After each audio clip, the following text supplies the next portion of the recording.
Welcome to this 10-minute tutorial, and today I'm showing you how you can jazz up any plain piece of furniture like a cupboard or wardrobe by adding some fun wavy MDF trim. This is a very beginner friendly one. It requires minimal tools and can be done in just a few hours, taking your space from bland to bold. I'll be showing you every step of the process and how to prep your trim for painting in your final colour and finish of choice. So let's get into it, shall we? I bought this wavy trim pre-made from Etsy. It's made from 6mm thick MDF and the widest part of the wave is about 10 centimetres, so well proportioned for this large custom cupboard we had made for our spare bedroom. As you can see, I've already primed the cupboard, but I felt it was a bit bland and needed some detail. I started by measuring both of the doors to work out how much trim I'd need. This wavy trim comes in 930mm lengths, so I worked out I'd need about 2 and a bit lengths per door. I measured them in person just to make sure everything added up, and I found that I could attach 2 lengths per door without cutting anything, but I would need to cut one piece down to fill the full door front. I laid 3 lengths on the floor to check they'd all fit together and that the lengths were right. Then I marked that extra 30 centimetres or so I'd need to add to the bottom of the door. This trim has a flat end at either end, which is great as I could get my 2 smaller pieces from one length by taking those extra pieces from each end, not in the middle. Essentially, the middle of this additional piece of trim is waste, but we'll end up with 2 identical pieces by using the 2 ends of the trim. I grabbed a rafter square just to draw that straight line perfectly onto the trim, and these are really cheap to get online or at DIY stores. So once you've worked that part out, there are no more measurements needed. The numbers part is over, which is great if you're like me and aren't good at processing numbers and measurements. Now we have our lines to cut, and I'm using an electric miter saw here, which is going to make cutting your trim an absolute breeze. But you can also do this with a handsaw or a jigsaw, whatever is available to you. A miter saw is going to get you a lovely straight smooth cut though. And don't worry if your cuts aren't perfect first time. I would go a little bigger for safety, so you can always go back and trim a bit more off later if you need to. So now we have our 2 end pieces and everything we need to get this trim stuck on the doors. I am starting from the top of the door with one full piece and working my way downwards, and I'm applying a good grab adhesive to the back of the trim just in random dots.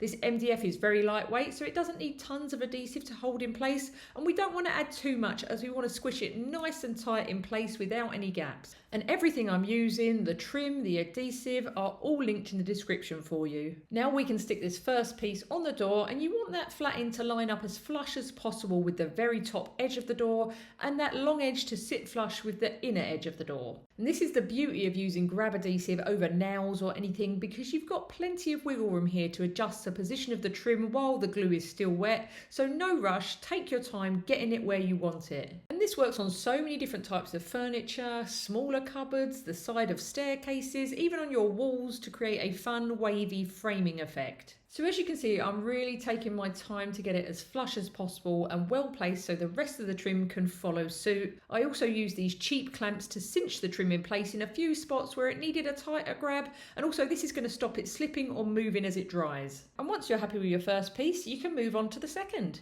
We're repeating the very same process here, so applying some dots of adhesive all over the wavy trim, and it looks random, but I'm making sure the dots are evenly spread across the centre and outer edges of the trim for an even consistent grab. And I think this adhesive was less than £4 per tube, so while the trim isn't super cheap, attaching it onto your furniture costs next to nothing. I'm again just sticking it in place, lining it up so the 2 flat ends butt up against each other nicely, and making sure the long edge of the trim sits flush with that inner edge of the door. Again, you can wiggle it about a bit to adjust it as much as you need. No rush in here, which is why this is a perfect DIY for beginners, because it's not a super technical, precise project. You just need to eyeball it a bit here until you're happy with the position. And we're really getting that wavy effect now. I love seeing it come to life, and this boring boxy cupboard looks a little more characterful already. Once again, I'm using these clamps just to cinch that trim to the door and hold it in place. Nothing is ever perfectly flat or straight, so these clamps are so handy just to pull and hold the surfaces together where you need it. And even after you've added the clamps, you can absolutely move them and readjust depending on what you need to do. There are no set rules here. And despite the fact that I've been renovating our home for over 4 years now, this is a new one for me too. So no matter how much or how little DIY you've done, there's always something new to learn, and I really enjoyed trying this little trim trick out.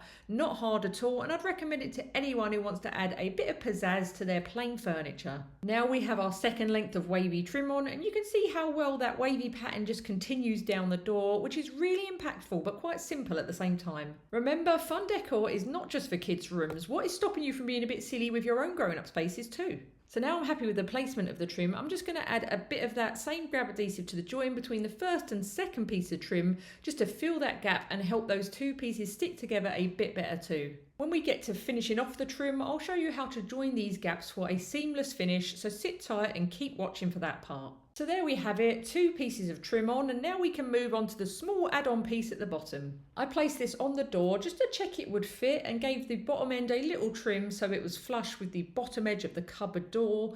Then the same process again, applying my grab adhesive in even dots all over the back of the MDF before attaching it to the door. And you can see we have a perfect fit, and it completes the continuous wavy trim effect flawlessly from the top to the bottom of our blank cupboard. When I was happy with the position and that it was all sitting flush along both edges of the door, I used that grab adhesive again to fill the join between piece 2 and piece 3, adding a bit of strength in that join too. And that is it, door 1 is done. I'm going to keep some clamps on the trim as it dries, just closing up that gap between the MDF and the door itself. We want a seamless join so it looks like it's built in. I am very happy with how this is looking, considering this was my first time adding trim to a cupboard, and I'm sure you can guess what happens next. Yes, it is time to repeat this process on the other door. So we again are applying that adhesive as before, lining up our piece flush with the top and inner edges of the cupboard door, and then sticking the wavy trim in place the best we can. Clamping it on there where necessary, and you may not find you need to get clamps involved, just keep a good eye as you go, as any gaps are going to look a bit untidy. We're going for a smart built-in look here rather than a cheap stuck-on vibe.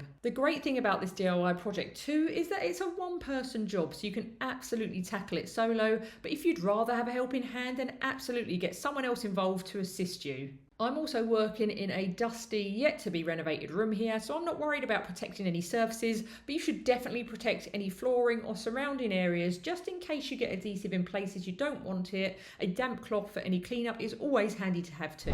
So now all our trim is on, and once it dries, I'd recommend grabbing an all-purpose filler to fill the joins between each piece of trim. This is what's going to create that super seamless look, and no one will ever know your waves were stuck on in sections once all those gaps are filled. And so there we have it, a boring bland cupboard taken from functional to fun with the easy addition of some wavy MDF trim. Such an easy yet effective DIY project, but it's not over yet. Our trim is on, but of course I'm not leaving this space or this cupboard in a coat of white primer or with bare wood on display, so it's time to get prepped for painting. And this is how you can turn your own MDF trim into a paintable surface for your final colour. I'm going to apply a wood primer to the wavy trim. It's the same Zinsser 123 primer I applied to the cupboard and the fireplace around here. It's a personal favourite primer of mine. It creates a brilliant surface for your final paint to grip to, and it is so easy to work with. Plus it's water-based, so cleaning up the paintbrush afterwards is really easy. It just takes soapy water. As you can see, I'm just applying a thin coat of this all over the trim, also getting right down the sides of the trim so no surface is left uncovered. Priming wood is essential before painting. This stops the wood soaking up your actual paint and then just flaking off. The primer creates a fresh surface for you to be able to paint on top of.